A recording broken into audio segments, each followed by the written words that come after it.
भटकने वाले व्यक्ति को कुछ नहीं मिलता है और एक स्थान पर टिके हुए रहने वाले व्यक्ति को बहुत कुछ मिलता है।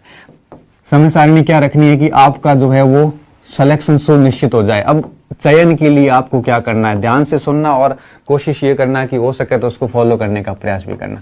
मैं आपको सिर्फ 3 फॉर्मूले दे रहा हूँ, उन 3 फॉर्मूलों को अगर आप 4 महीने फॉलो करते हो तो मैं आपको आज लिख के दे रहा हूँ कि आपका सिलेक्शन कोई रोक नहीं सकता। और मुझे बहुत अच्छे से पता है कि आप इसको फॉलो नहीं कर पाओगे, बहुत कम बच्चे होंगे जो इसको फॉलो कर पाएंगे। मैं सिर्फ आपको 3 फॉर्मूले दे रहा हूँ। सबसे पहला फॉर्मूला दे रहा हूँ 888 का।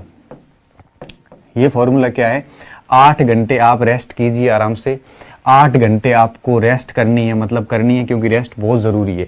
दूसरी चीज, 8 घंटे आपको स्टडी करनी है, मतलब करनी है। दिन में 8 घंटे और बच गए। इस 8 घंटे का आप उपयोग कैसे करते हैं ये आपके ऊपर निर्भर है। आप इस 8 घंटे को आप खेल कूद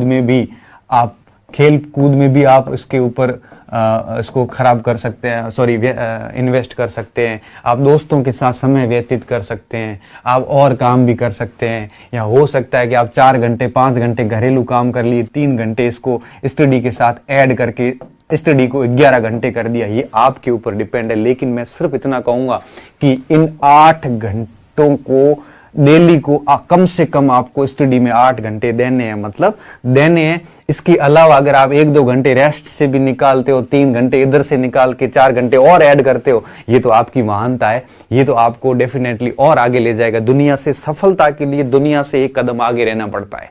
दुनिया से एक कदम आगे रहना वाला व्यक्ति कभी जिंदगी में असफल नहीं हो सकता।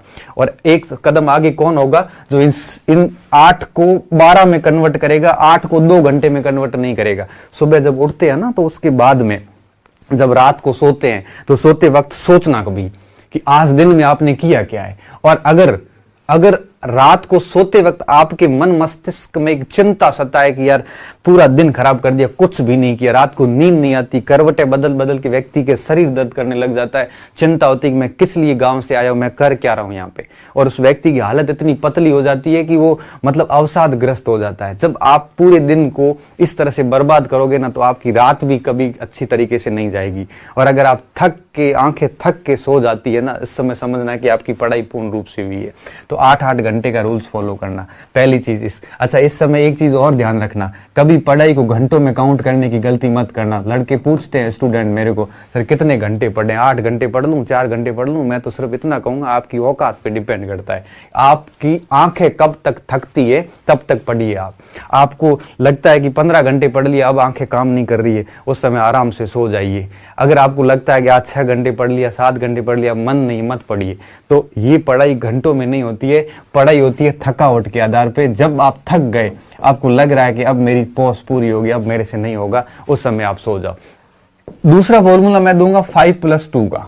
मैंने आपको पहले भी बताया और आप वापस कह रहा हूं, सप्ताह में 7 दिन होते हैं। आपको क्या करना है, आपको 5 दिन पढ़ना, 2 दिन रिवीजन करना है। कैसे? फिर जैसे दूसरा सप्ताह आएगा फिर 5 दिन पढ़िए और 2 दिन वापस पीछे के दोनों सप्ताह का रिवीजन करिए। तो 5 दिन स्टडी होनी चाहिए और 2 दिन रिवीजन होना चाहिए। इससे आपकी तैयारी को बल मिलेगा। सबसे अहम बात है ये ध्यान रखना इस चीज का कि आपको क्या करना है, 5+2